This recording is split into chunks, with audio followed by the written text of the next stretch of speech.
ساتھ ہوتا ہوں، میں اس کے ساتھ ہوتا ہوں جب وہ مجھ سے دعا کرتا ہے۔ اب اس کی لذت نے امام اہل سنت اس کی تشریح کرتے ہیں، جب بندہ دعا کرتا ہے تو میں اس کے ساتھ ہوتا ہوں، جب بندہ مصروف دعا ہوتا ہے تو میں اس کے ساتھ ہوتا ہوں۔ اب امام اس پر بیان کر رہے ہیں، یوں تو اللہ علم و قدرت کے اعتبار سے ہر ایک کے ساتھ ہے، اللہ علم و قدرت کے اعتبار سے ہر ایک کے ساتھ ہے، لیکن یہ معیت خاص دعا کرنے والوں کو نصیب ہو رہی ہے۔ اب اس کی آگے فرماتے ہیں، اے دعا کرنے والوں، دعا قبول ہو یا نہ ہو، مراد ملے یا نہ ملے، ارے کروڑوں مرادیں اس عظمت پہ قربان کے جب دعا کرتے ہیں تو قدرت ساتھ ہو جاتی ہے۔ جس کے ساتھ خدا ہو جائے اس سے غم کس بات کا ہو سکتا ہے؟ کروڑوں مراد اس نسبت پر قربان ہے، کروڑوں مراد اس نسبت پہ قربان ہے۔ یوں سوچے، توجہ، اب اس پر فقیر کا بھی کوئی تفسیرہ سن لیں امام کے صدقے میں۔ امام فرما رہے ہیں کہ قدرت خاص علم و قدرت کے اعتبار سے تو سب کے ساتھ ہے، لیکن جب دعا کرتا ہے کوئی بندہ تو اللہ اس کے ساتھ خاص معیت، اس کو اپنا قرب عطا کرتا ہے، اس کو اپنی معیت عطا کرتا ہے، گویا کہ اپنی شان کے مطابق اس کو اپنی ہم نشینی عطا کرتا ہے۔ کب؟ جب بندہ دعا کرتا ہے۔ اب دعا کیا کر رہے ہیں؟ اللہ عمر دے، اللہ روزی دے، اللہ بیٹا دے، اللہ مصیبت دور کر دے۔ بولو مانگا کیا؟ روزی، لیکن اس کی شان تو دیکھیں، کہتا ہے جب تو دعا کرتا ہے تو میں تیرے ساتھ ہوتا ہوں۔ بندہ روزی مانگ رہا ہے، مل خدا رہا ہے، ارے مانگا کیا اور مل کیا گیا؟ اور جس کو خدا مل گیا اب اسے روزی کی فکر کیا ہے؟ جس سے رزاق ملا ہے اسے روزی کی کمی کیا ہے؟ جس سے بیٹا دینے والا ملا اسے بیٹے کی کمی کیا ہے؟ جس سے خوشیاں دینے والا ملا اسے خوشیوں کی کمی کیا ہے؟ میرے اللہ کی عظمتوں پہ قربان،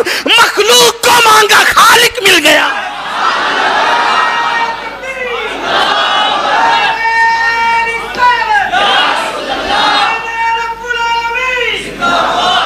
مانگنے کیا گئے، مل کیا گیا؟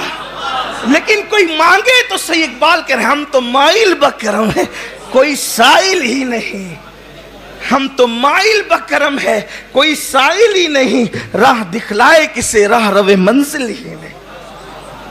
اللہ فرماتا ہے جب میرا بندہ دعا کرتا ہے تو کیا بات ہے، جب دعا کرتا ہے میں اس کے ساتھ ہوتا ہوں۔ ہزار حاجت روائیاں پر امام کا جملہ ہے، کہتے ہیں اپنے مولا کی معیت سے مشرف ہوں، ہزار حاجت روائیاں اس پر نثار، لاکھ مقصد و مراد اس کے تصدق، لاکھ مقصد و مراد اس کے تصدق، کہ جب خدا ساتھ ہو جائے۔ پھر حدیث نقل کرتے ہیں، اللہ فرماتا ہے، اللہ کے رسول علیہ السلام فرماتے ہیں، اللہ کے نزدیک کوئی چیز دعا سے بزرگ تر ہے ہی نہیں، اللہ کے نزدیک دعا سے بزرگ تر کوئی چیز نہیں ہے۔ اور پھر فرمایا، حدیث پاک میں آتا ہے، اللہ تعالیٰ فرماتے ہیں، یہ بھی حدیث قدسی ہے، کہ اے فرزند آدم کے بیٹے، تو جب تک مجھ سے دعا کرتا اور میرا امیدوار رہے گا، میں تیرے گناہ کیسے ہی ہوں معاف کرتا رہوں گا۔